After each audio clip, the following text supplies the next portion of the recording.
So this environment you see here is what we call Python interpreter, which is basically a program that executes Python code.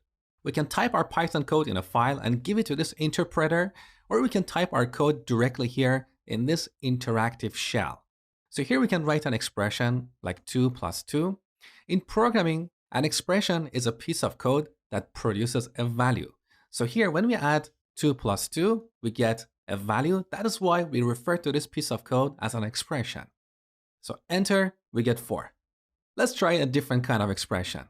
Let's see if 2 is greater than 1. We get true, which is an example of a Boolean value. You're going to learn about these Boolean values in the next section. Now, what if we type 2 is greater than 5? Enter, we get false.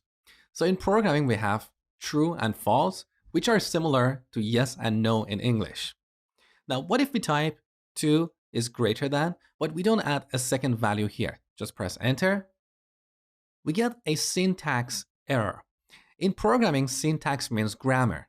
So just like we have the concept of grammar in the languages that we speak, we have the exact same concept in programming.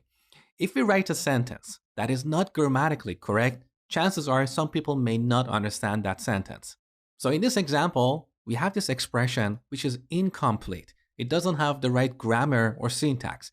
That is why Python interpreter is complaining by returning an error. So this interactive shell is a great way to quickly experiment with a bit of Python code. But that's not how we build real-world applications. To do that, we need a code editor. And that's what I'm going to show you in the next lecture.